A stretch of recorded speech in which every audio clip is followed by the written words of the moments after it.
வணக்கம் நண்பர்களே. இனி நம்ம பார்க்க போகிறது டிமாண்ட் ஃபோர்காஸ்டிங். டிமாண்ட் ஃபோர்காஸ்டிங்கை பொறுத்த வரைக்கும் there are 4 steps. First demand forecasting அப்படின்றது என்னென்னா, sale of monetary of physical unit specific future பீரியடில் ஒரு promotional marketing plan or program and assumed set of economic other forces outside இன்னும் unit which the forecast is made. அதாவது ஒரு விஷயத்தை என்ன demand நமக்கு வரப்போகுது, இல்லை எதை பேஸ் பண்ணி இந்த sales or physical unit or specific பீரியடில் நம்ம வந்து மார்க்கெட்டிங் பிளானுக்கோ இல்லை program assumed set of economics வேல்யூஸை வச்சு அதர் ஃபோர்ஸஸ் அவுட் சைட்ஸ் எல்லாத்தையுமே கன்சிடர் பண்ணி நம்ம ஃபோர்காஸ்ட் பண்ணோம்னா that is called as demand forecasting. இதில் ஃபஸ்ட் ஸ்டெப் என்னென்னு பார்த்தீங்கன்னா ஐடென்டிஃபிகேஷன் ஆஃப் அப்ஜெக்டிவ். ஸோ எதை ஃபோர்காஸ்ட் பண்ண போகிறோம், ஃபஸ்ட்டு இந்த பர்பஸ் ஆஃப் ஃபோர்காஸ்ட் என்ன, ஒரு ஆஸ்பெக்ட் இருக்கா இல்லை மோர் தென் ஒன் ஆஸ்பெக்ட் இருக்கா, like quality, demand, price, sales planning, inventory, இந்த மாதிரி டிஃப்ரெண்ட் இருக்குது. So approach to the problem is according to different. So second பார்த்தீங்க அப்படின்னா ஸ்டெப் 2 பொறுத்தவரை determining the nature of goods and under construction. So different categories of goods வந்து இருக்கும். Like வந்து goods falls of capital goods, consumer goods, non durable goods, இல்லை forecasting எட்டர்மெண்ட். இது ஒவ்வொரு டைப்புக்கும் ஒவ்வொரு different type of forecasting nature of the குட்ஸை பொறுத்து நம்ம என்ன கன்சிடரேஷன் பண்ணுவோன்றது டிஃபர் ஆகும். Then selecting a proper method of forecasting. இப்போது எல்லா ப்ராடக்ட்டுக்கும் இல்லை எல்லா சுச்சுவேஷனுக்கும் நம்ம ஒரே மாதிரி ஃபோர்காஸ்ட் பண்ண மாட்டோம். லைக் இப்போ சைக்ளிக் ஃப்ளக்சுவேஷன்ஸ் இருக்குது, லீனியர் ட்ரெண்டை நம்ம மெஷர் பண்ண போகிறோம் அப்படின்னா அதில் லாங் டேர்ம் ஃபோர்காஸ்டிங் பண்ணுவோம். ஸோ இதுவே வந்து ஒரு சீசனல் பேட்டர்னை வந்து ஐடென்டிஃபை பண்ண போகிறோம் அப்படின்னா அதில் ஒரு ஷார்ட் டேர்ம் ஃபோர்காஸ்டிங் தான் நம்ம பண்ணுவோம். So based upon the method of forecasting வந்து நம்ம செலக்ட் பண்ணுவோம். Then interpretation of results. So எல்லாமே வந்து நமக்கு ரிசல்ட்ஸ் வந்திருக்கும். ஸோ மேனேஜ்மெண்ட் வந்து ஒரு விஷயத்தை நமக்கு கொடுத்துருக்க ரிசல்ட்ஸ் ஈக்குவல் இம்பார்ட்டன்ஸ் கொடுக்கணும். ஸோ எஃபிஷியன்சி ஆஃப் ஃபோர்காஸ்டிங்கே வந்து பார்த்திங்க அப்படின்னா based upon the result and background factors like government policy, general business environment, international economic policies, political science, etc. இந்த மாதிரி நிறைய விஷயங்கள் இருக்குது, பொலிட்டிக்கல் சீன். ஸோ அப்போ வந்து which we have not enter the excessive forecast, இதெல்லாம் நம்ம ஃபோர்காஸ்டிங்கில் பண்ண மாட்டோம். But further we need to revise the forecast like changing the circumstances because of forecast. The first instance and made on the assumption of continuation of past events. நமக்கு இதுக்கு முன்னாடி என்ன நடந்திருக்கு அப்படின்ற ஒரு விஷயத்தை பேஸ் பண்ணி தான் நம்ம பண்ணுவோம். So factors of demand forecasting. Demand ஃபோர்காஸ்டிங்கில் என்னெல்லாம் ஃபேக்டர்ஸ் கன்சிடர் பண்ணுவோம்னா, ஃபஸ்ட்டு பீரியட் ஆஃப் எஸ்டிமேஷன். எவ்வளோ நாள் நம்ம இதை ஃபோர்காஸ்ட் பண்ணுறோம், 1 year, 2 years, 6 months, 5 years, 3 years, 11 days. And then level of forecasting. என்ன டைப் ஆஃப் லெவல்ஸ் ஃபோர்காஸ்டிங் நம்ம பண்ணிகிட்டு இருக்கோம். அட்ஜஸ்ட்மெண்ட். இப்போ நான் சொன்னேன் இல்லையா, ஒவ்வொரு டிஃப்ரெண்ட் அட்ஜஸ்ட்மெண்ட்ஸ் பண்ணுவோம். ஃபேக்டர்ஸ், சில ஃபேக்டர்ஸ் ஜாயின் பண்ணுவோம், சில ஃபேக்டர்ஸை ரிமூவ் பண்ணுவோம். அந்த மாதிரி அட்ஜஸ்ட்மெண்ட்ஸ் என்ன பண்ணுவோம். தென் ஸ்பெசிஃபிக் ஃபேக்டர், ஒரு பர்டிகுலர் ஃபேக்டரை மட்டும் நான் மெஷர் பண்ண போகிறேன் அப்படின்றது. Then age of commodities, perishable product, non perishable product, commodity எவ்வளோ நாளுக்கு வந்து ரீட்டைன் பண்ண முடியும். ஸோ அந்த மாதிரி விஷயங்கள். Then nature of the what type of commodity it is. So அப்படின்ற அந்த ஒரு விஷயத்தையும் நம்ம கன்சிடர், லைக் டியூரபிள் குட்ஸா, நான் டியூரபிள் குட்ஸா, கன்சியூமர் குட்ஸா, கேபிட்டல் குட்ஸா அப்படின்ற அந்த ஒரு விஷயத்தையும் வச்சு தான் ஃபோர்காஸ்ட் பண்ண முடியும். So methods of demand forecasting பொறுத்த வரைக்கும் மொத்தம் வந்து 8 மெத்தட் இருக்குது. ஃபஸ்ட்டு பார்த்தீங்கன்னா evolutionary method, substitute method, growth curve method, opinion polling method, sales experience approach method, correlation method, controlled experiments, economic indicators method அப்படின்னு மொத்தம் 8 மெத்தட் இருக்குது. இதில் மெத்தட்ஸ் ஆஃப் ஃபோர்காஸ்டிங்கை ஃபஸ்ட்டு 2 விஷயமாக பிரிக்கிறாங்க. First opinion polling method and statistical methods அப்படின்னு சொல்கிறாங்க. இந்த opinion polling method அப்படின்றது என்ன அப்படின்னா, இந்த கன்சியூமர் சர்வேஸ் பண்ணுறோம்ல, கன்சியூமரை கொடுத்து ஃபீட்பேக் வாங்குறது, ஒரு கடையில் சூப்பர் ஸ்டோரில் நீங்கள் போய் பார்த்தீங்கன்னா சூப்பர் மார்க்கெட்டில் ஃபீட்பேக்ஸ்லாம், இதெல்லாம் பார்த்தீங்கன்னா ஒப்பீனியன் போலிங் மெத்தட்ஸ் கீழே வருது. இந்த கன்சியூமர் சர்விங் மெத்தட்லேயே அதுக்கப்புறம் 3 இருக்குது. என்ன அப்படின்னா, complete enumeration survey, sample survey and test marketing, end use. Complete enumeration சர்வேனா மொத்தமாக எல்லாம் முடிஞ்சதுக்கப்புறம் சர்வே பண்ணுறது. சாம்பிள் சர்வே சும்மா ரேண்டமாக கஸ்டமர் கிட்டே வாங்கிட்டு அது டெஸ்ட் மார்க்கெட்டிங் பண்ணுறதுக்காக யூஸ் பண்ணுறது. எண்ட் யூஸர்கிட்ட டெஸ்ட் பண்ணுறது. அதுக்கடுத்து பார்த்திங்கன்னா சேல்ஸ் ஃபோர்ஸ் ஒப்பீனியன் மெத்தட். உங்களோட ப்ராடக்ட்டை விற்கிறாங்க இல்லையா, அவங்ககிட்ட இருந்து எப்படி சேல்ஸ் ஃபோர்ஸ்கிட்ட என்ன ஃபீட்பேக்ஸ் வருது கஸ்டமர். தென் எக்ஸ்பர்ட் ஒப்பீனியன் மெத்தட். ஒரு ப்ராடக்ட்டை நீங்கள் ப்ரொடியூஸ் பண்ணுறீங்கன்னா அந்த ப்ராடக்ட்டை ஒரு எக்ஸ்பர்ட் கமிட்டி கிட்ட கொடுத்து அவங்ககிட்ட ஒப்பீனியன் வாங்குறது. These are called as opinion polling method. அடுத்து நம்ம பார்க்க போகிறது ஸ்டாட்டிஸ்டிக்கல் மெத்தட். ஸ்டாட்டிஸ்டிக்கல் மெத்தடை பொறுத்த வரைக்கும் mechanical extrapolation or trend production method first.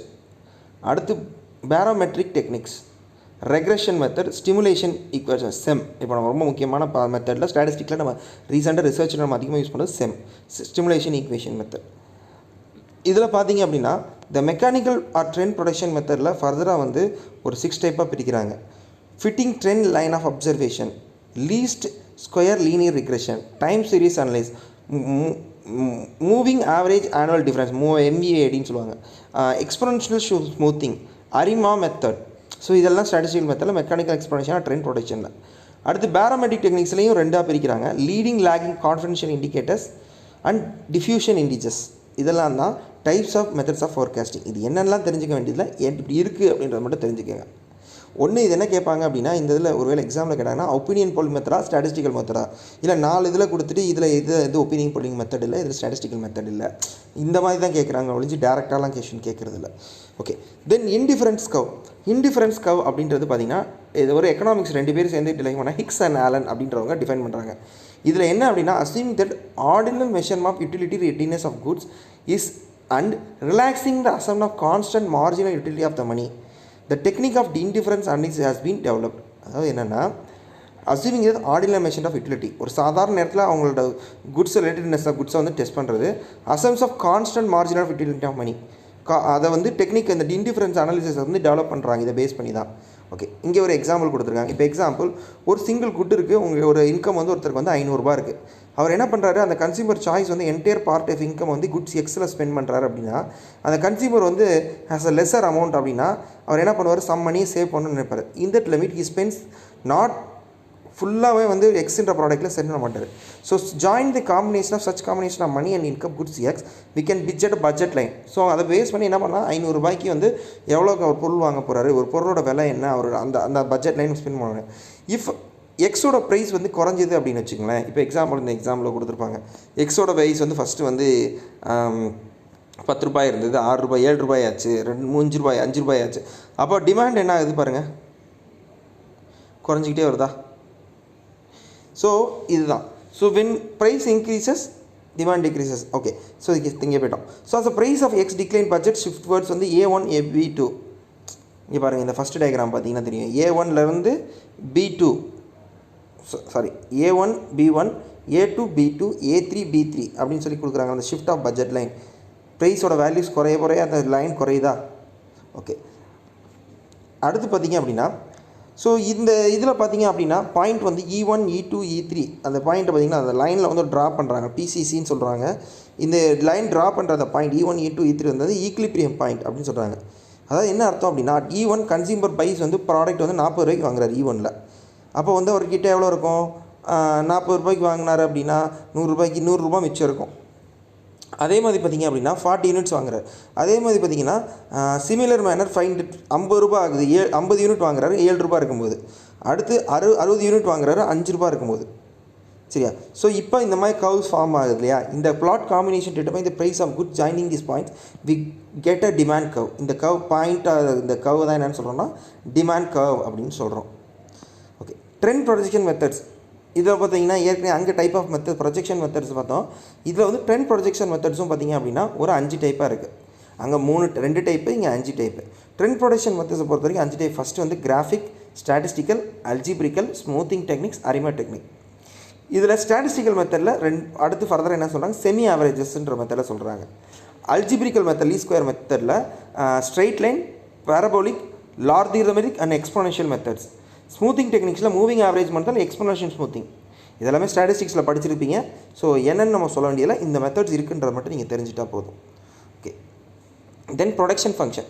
Production function அப்படின்றது என்னென்னா relation to input and output. So maximum possible out can be produce by given amount of input. அதாவது ஒரு ப்ராடக்ட் இன்புட் எவ்வளோ கொடுக்குறத வச்சு மேக்ஸிமம் அவுட்புட் நீங்கள் என்ன பண்ணுறீங்க அப்படின்றது தான் production function. So the production function determine the technology available to the firm. So என்ன டெக்னாலஜி உங்கள்கிட்ட இருக்குது, உங்கள் ஃபார்மில் என்ன பண்ணுறாங்க. சிலதை மேனுவலாக பண்ணுவாங்க, சில இதில் வந்து பார்த்திங்கன்னா கம்ப்யூட்டர் பேஸ்ட் டெக்னாலஜி யூஸ் பண்ணுவாங்க, சிலது லா மெட்டீரியல்ஸ் வந்து கொஞ்சம் சிலது எனர்ஜி கன்சம்ஷன் பேஸில் யூஸ் பண்ணுவாங்க. ஸோ என்ன மாதிரி மெட்டீரியல்ஸ் நீங்கள் டெக்னிக்ஸ் யூஸ் பண்ண போகிறீங்க. ஸோ ப்ரொடக்ஷன் ஃபங்க்ஷன் அப்படின்றது பார்த்தீங்கன்னா பேஸ்லி இன்புட் அவுட்புட் ரிலேஷன்ஷிப் தான். So it develops and physical relation between input output. The relationship between quantity of output and quantities of different inputs used in the process. So algebraic production of inputs எப்படி அதை note பண்ணுறாங்கன்னா O is equal to F of L1, L2, L3 so on up to L1 வரைக்கும் இருக்குது. ஓன்றது quantity of output, L1, L2, L3ன்றது quantity of different inputs. ஏன்னா ஒரே இன்புட்டாக இருக்குது அதில் அவுட்புட் வரும்போது. ஸோ வேறு ரேரியர் இன்புட்ஸ் இருக்கும். ஸோ அதை பேஸ் பண்ணி தான் ஒரு அவுட்புட் வரும். ஸோ இதை தான் அந்த ஃபார்முலா எக்ஸ்பிளைன் பண்ணுறாங்க. ஸோ அதே மாதிரி பார்த்தீங்கன்னா the efficiency of production formula depends on 3 factors. ஒன்று என்னென்னு பார்த்தீங்கன்னா quantity of different inputs used in the process, quantities of output productivity of each point. First என்னது, quantities of different input and used in process, அதை எப்படி use பண்ணுறான் அப்படின்ற ஒரு விஷயம். அண்ட் குவான்டிட்டிஸ் ஆஃப் அவுட்புட் எப்படி இருக்குது, and productivity of the each in point, ஒவ்வொரு பாயிண்ட்லையும் எப்படி ப்ரொடக்டிவிட்டி மெஷர் பண்ணுறீங்க அப்படின்றது. So the production for function is directly responsive for productivity. The things must note out for production respect of production function அப்படின்னு பார்த்தீங்க அப்படின்னா, production function is form written by the state of technology. So advance technology, new production yield, output given input smaller குவான்டிட்டிஸில் வந்து larger outputs கொடுக்குற மாதிரி பார்க்கணும். Production function based on demand function. So with constraints or reference of particular period of time, production process extra flow of input resulting in flow output of specific period of time. So based on the production demand function, like demand function base பண்ணி flow of functions வந்து எப்படி இருக்குன்னா, இவ்வளோ input கொடுத்தா இவ்வளோ output பெறும் ஒரு period of time நமக்கு தெரிஞ்சுக்கணும். In economic theory there we interested in two input output relationship or production function. First என்னன்னு பார்த்தா, we study the relationship by varying in all inputs. So inputs are different scale of returns la vandu law of return scale la vandu vechu paapom. And we study the function of quantities or inputs are kept constant and quantity of one input and fewer is varied. The kind of input relations forms subjective matter, the law of variable proportions. அதாவது ஒரு முதல்ல வந்து input எல்லாத்தையுமே change பண்ணி பார்ப்போம். இங்கே வந்து ஒவ்வொரு ஃபேக்டரையும் தனித்தனியாக ஸ்டடி பண்ணுவோம். ஸோ அப்போ வந்து subject matter law of variable ப்ரொபோர்ஷன்ஸை வந்து நம்ம டெஸ்ட் பண்ணுவோம் அப்படின்னு சொல்லி சொல்கிறாங்க. Okay, factors affecting production. So production affect பண்ணுற ஃபேக்டர்ஸ் எல்லாம் என்னென்னு பார்த்தீங்கன்னா, ஃபஸ்ட்டு டெக்னாலஜி. ஒரு ஃபேர்ம் வந்து பார்த்திங்கன்னா ஸ்டேட் ஆஃப் ஆர்ட் டெக்னாலஜி தேவை. So upper limit of production of the firm வந்து எப்போயுமே என்ன அவுட்புட் கிடைக்கணும் அப்படின்னா, ஃபேர்ம் வந்து ஒரு best technology state of technology விஷயத்தை ஃபேர்ம் வந்து மெயின்டைன் பண்ணியிருக்கணும். அடுத்து inputs. So ஃபேர்மோட raw material, labour services, mechanical tools, building, production labours, இது எல்லாமே இன்வெஸ்ட்மெண்ட், இந்த மாதிரி இருக்கக்கூடிய எல்லா இன்புட்டுமே எஃபெக்டிவாக இருக்கும். இதில் ஏதாவது ஒன்று ஷார்ட்டேஜ் ஆனாலோ இல்லை ஒன்று வந்து சரியாக அமையலைனாலோ இன்புட் வந்து இது வந்து அஃபெக்ட் பண்ணும். அடுத்து nature of production. So nature of production அப்படின்னு பார்த்தீங்க அப்படின்னா, the factor of production is complementary to one another. The two or more inputs may be used together, nothing produced quantity, other inputs are used to production process zero. So nothing will be produced. 2 or 3 பேருக்கு மேலே எந்த ஒரு ப்ராடக்ட்டுமே produce பண்ண முடியாது. So அப்போ வந்து ப்ராடக்ட்டை பொறுத்த வரைக்கும் பெட்டராக நம்ம கொடுக்கணும்னா it has to be combination of 2 or more items. So அப்போ வந்து the principal return of the scale of manufacturing of complementary, the input reveals the quality of inputs or increase simultaneously in order to attain the higher scale and total output. சரியா? The factors for production or inputs are substitutes of one another which make a possible total output by changing the qualities of the inputs. It substitutionally of the factors production which rises to the law of variable proportions. ஏற்கனவே சொன்ன விஷயம் தான். So factors of production input substitutes வந்து ஒன்னோட அண்ணன் possible vary total output வந்து change பண்ணுறது மூலமாக, அதர் இன்புட்ஸை நம்ம மாற்றுறது மூலமாக என்னென்னா ப்ரொடக்ஷனோட ரைஸ் ஆஃப் லா வேரியபிள் ப்ரொபோர்ஷன்ஸை நம்ம பார்க்க முடியும். ஸோ அதே மாதிரி specific reveals that input of specific production, ஒரு specific particular product machines equipments இப்படி தான் இருக்க போது, ரா மெட்டீரியல்ஸ் இப்படி தான் இருக்குது. Few examples of specific factors of production. Those specificity of not complete factors may be used for production of other commodities too. So சில நேரங்களில் அதை விட்டுட்டு வேறு ஏதாவது பர்பஸ்க்காக கூட நம்ம என்ன பண்ண முடியும், யூஸ் பண்ண முடியும். ஸோ அப்படி யூஸ் பண்ணுறா this result production process none of the factors are ignored. Since some cases ignores the slightest extent of not possible factors are perfectly specific. Okay. So manager use of production function. So production ஃபங்க்ஷனை பொறுத்த வரைக்கும் managerial use அப்படின்றது என்னென்னு பார்த்தீங்க அப்படின்னா, வேற the production function may is highly abstract and unrealistic. In fact, it is both logical and useful. If the price of the production decreases, the other goes up. The formula is like substitute later. அதாவது என்னென்னா, ப்ரொடக்ஷனை பொறுத்த வரைக்கும் ஒரு factor நீங்கள் குறைக்கணும்னு ரொம்ப concentrate பண்ணிங்கன்னா இன்னொரு விஷயத்தை கூட்டிடும். ஸோ லைக் ப்ரொடக்ஷன் எக்ஸாம்பிள் பார்த்தீங்கன்னா, dairy economics insisted that minimizing cost of feeding cows வந்து குறைக்கணும் அப்படின்னு சொல்கிறாங்க. So taking care of the farm வந்து என்ன பண்ணுது அப்படின்னா, கவுக்கு கொடுக்கக்கூடிய அந்த தீவனத்தை குறைக்குது. அப்போ ஆட்டோமேட்டிக்காக என்ன ஆகும், கவுக்கு வந்து வியாதி வரும், கவுவோட ஈல்டிங் வந்து கிரேத் குறையும். ஸோ அப்போ வந்து அது வந்து அவுட்புட்டில் வந்து பார்த்திங்கன்னா பிரச்சனை பண்ணும். ஏன்னா உங்களுக்கு கவு வந்து மில்க் கொடுக்காது. ஸோ அந்த தேவையான மில்க் கிடைக்காது, நிறைய சிக்னஸ் வரும். ஸோ அந்த கடைக்கான டெய்லி உங்களுக்கு ஈல்டு கிடையாது.